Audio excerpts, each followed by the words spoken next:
నమస్తే, welcome to మనం TV. నేను మీ ప్రియాంకారావు.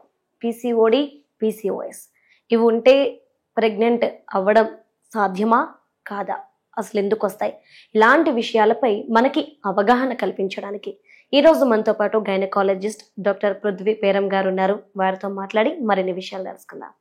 నమస్కారం మ్యామ్. నమస్కారం మ్యామ్, అసలు పీసీఓడి, పీసీఓఎస్ ఆడవాళ్ళకి ఎందుకు వస్తాయి? పీసీఓడి పీసీఓఎస్ అంటే పాలిసిస్టిక్ ఓవేరియన్ డిసీజ్ లేదా సిండ్రోమ్.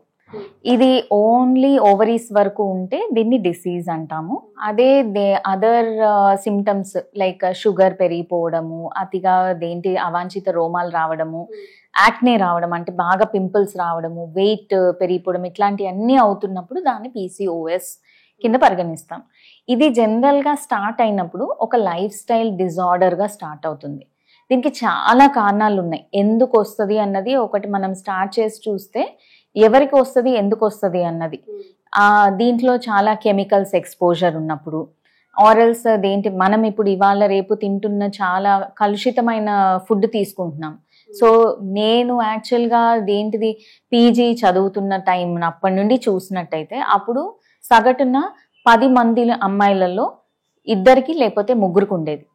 ఇవాల్టి రేట్లో మనం చూసినట్టయితే 8 to 9 మెంబర్స్కి పీసీఓడి ఉంది అని అంటారు. అందరికీ హార్మోన్ ప్రాబ్లం ఉంది.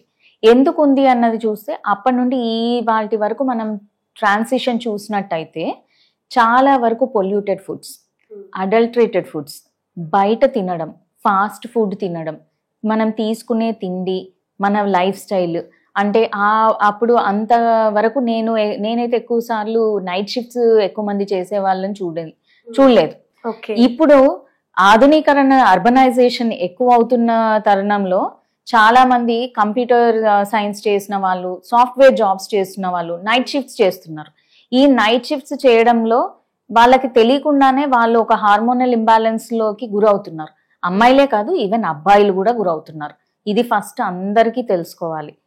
సరిగ్గా నిద్రపోవడం, దీని మీనింగ్ని తను తప్పుదోవ పట్టించేశారు. అంటే 6 నుండి 8 గంటలు నిద్రపోవాలి అని అంటే దీనికి యాడ్ ఆన్ మనం పెట్టాల్సిన టైం వచ్చేసింది 6 నుండి 8 గంటల రాత్రిపూట నిద్రపోవాలి అని. ఎవరికి పడితే వాళ్ళు రాత్రి షిఫ్ట్ చేసేసి అర్ధరాత్రి 3ంటికి 4ంటికి ఇంటికి వచ్చి అప్పుడు పడుకొని నెక్స్ట్ డే మార్నింగ్ 11 వరకు 12 వరకు పడుకుంటున్నారు. సో వాళ్ళు బాడీలో జరిగే ఒక సర్కేడియన్ రిథం ఏదైతే సూర్యునితో సమీకరించబడిన సర్కేడియన్ రిథం ఏదైతే ఉందో దాన్ని కంప్లీట్ ఇంబ్యాలెన్స్ చేసేస్తున్నారు. దీనివల్ల నైట్ మనం నిద్రించినప్పుడు రిలీజ్ అయ్యే హార్మోన్స్ ఏవైతే ఉంటాయో అది ఇంబ్యాలెన్స్లోకి వెళ్ళిపోతుంది. ఇది one of the major thing. Life style set చేయడము అంటే మనం పడుకునే టైము అండ్ ఆల్సో ఎంత టైం పడుకుంటున్నాం అనే కాదు, ఎప్పుడు పడుకుంటున్నాం, ఏమి తింటున్నాం.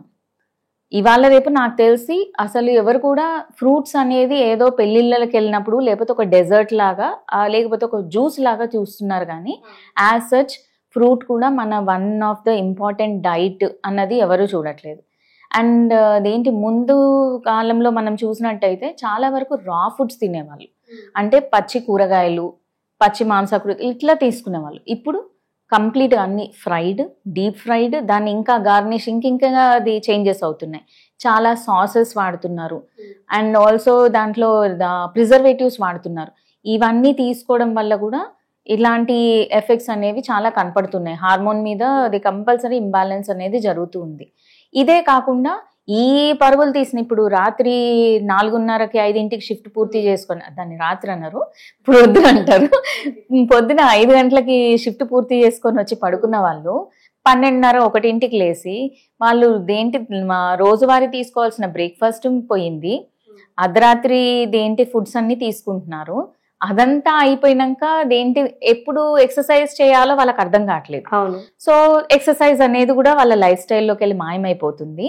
ఇది కాకుండా నెక్స్ట్ వచ్చేసి ఎక్సర్సైజ్ లేకపోవడంతో సరే ఇంకొక దెబ్బ దీని మీద డెస్క్ జాబ్, పద్ధస్తమానం కంప్యూటర్ ముందు కూర్చోవడము, వర్క్ చేయడము, అక్కడ ఏదైనా కంప్లీషన్ కాలేదు అని అంటే దానికి స్ట్రెస్ అయిపోయి మళ్ళీ ఇంకొంచెం స్ట్రెస్ఫుల్ లైఫ్ లీడ్ చేయడము. ఇది దీని నుండి ఎస్కేప్ అవ్వడానికి మళ్ళీ కొంచెం జంక్ తినడము, లేకపోతే దేంటిది సాఫ్ట్ డ్రింక్స్ ఏమైనా తీసుకోవడము, హార్డ్ డ్రింక్స్ తీసుకోవడము, స్మోక్ చేయడము, ఇలాంటివన్నీ అర్బనైజేషన్లో యాజ్ సచ్ జరుగుతున్న చేంజెస్ అన్నీ కూడా ఈ పీసీఓడి పీసీఓఎస్ అనే ఒక లైఫ్ స్టైల్ డిజార్డర్ని తెలియకుండా చాప కింద నీరులాగా తెలియకుండానే చాలా ఎక్కువ మందిలో స్ప్రెడ్ చేసేస్తుంది. ఒకప్పుడు చూస్తే బీపీ, షుగర్, థైరాయిడ్ ఇలాంటివన్నీ ఒక ఏజ్ తర్వాత వచ్చేవి. కానీ ఇవాళ చాలా మంది పిల్లలు స్కూల్ ఏజ్ నుండే వాళ్ళు పీసీఓడి తయారైపోతున్నారు.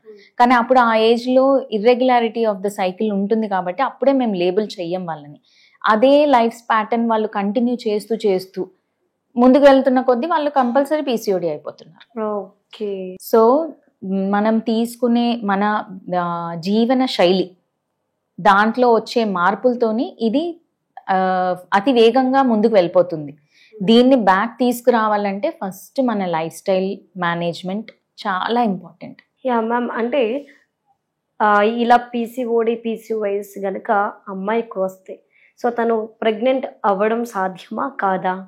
ఎప్పుడైనా కానీ గుర్తుంచుకోవాల్సింది ఏంటంటే హార్మోన్ ఇంబ్యాలెన్స్ అయినప్పుడు కంపల్సరీ ఇష్యూస్ అనేవి ఉంటాయి.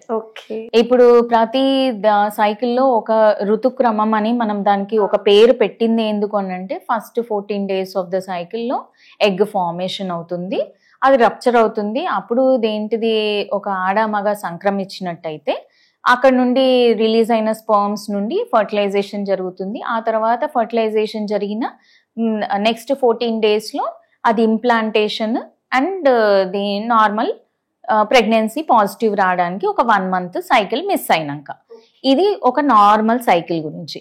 ఇప్పుడు ఇదంతా నార్మల్గా నడవాలంటే ఏంటి? హార్మోన్స్ దానికి తగ్గట్టుగా ఆ ఫస్ట్ 14 daysలో వచ్చే హార్మోన్స్ రిలీజ్ అవ్వడము, ఆ తర్వాత దాంట్లో హార్మోన్స్లో యూట్రస్లో లైనింగ్ కరెక్ట్గా ఉండడము, రిలీజ్ అయిన ఎగ్ మంచి మొటిలిటీతోని వచ్చి ఎంబ్రియో వచ్చి ఇంప్లాంట్ అవ్వడము, ఇలాంటి అన్నీ కూడా బ్రెయిన్ నుండి రిలీజ్ అయ్యే సంకేతాల నుండి ఒక ఆన్ ద ఓవరీస్లో కానీ ఆ హార్మోన్స్ రిలీజ్ అవ్వడం, మన పిట్యూటరీ గ్లాండ్ కానీ థైరాయిడ్ గ్లాండ్ కానీ ఇవన్నీ రిలీజ్ చేసే హార్మోన్స్ నుండి సిగ్నల్స్ వస్తూ ఉంటాయి. ఆ సిగ్నల్కి తగ్గట్టుగా అవన్నీ పనిచేస్తూ ఉంటాయి. ఇలా పనిచేసినప్పుడే ఏదైనా ప్రాబ్లం లేకుండా జరుగుతుంది, సాఫీగా నడుస్తుంది. పీసీఓడిలో ఏంటి? ఇదంతా డిస్టర్బ్డ్గా ఉంది. అంటే ఒక ఎగ్ ఫామ్ అవ్వాల్సిన చోట 5-10 eggs అన్నీ నేను పెద్దదవుతాను అని ముందుకు వస్తాయి. కానీ తీరా చూసేసరికి ఒక సర్టెన్ సైజ్కి రావాలి. 20 mm అప్రాక్సిమేట్లీ మనం తీసుకునేది. ఆ సైజ్కి రాకుండానే అన్ని ఒక 11, 12, 8 ఇలా అన్ని డిఫరెంట్ సైజెస్లోకి వచ్చి ఆగిపోతుంది అనమాట.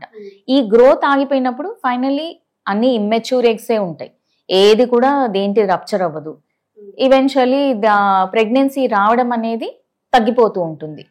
దానిలలో ఉన్న ఫ్లూయిడ్లో ఏదైతే హార్మోన్స్ ఎక్కువ అవుతుంటాయో దానివల్ల వాళ్ళకి అదర్ ప్రాబ్లమ్స్ ప్రజెంట్ అవుతాయి. అంటే పీరియడ్ లేట్గా రావడం, ఒకవేళ వచ్చినా ఎక్కువ అవ్వడము, అవాంఛిత రోమాలు ఉండడము, ఇలాంటివన్నీ పెరుగుతూ ఉంటాయి అన్నమాట.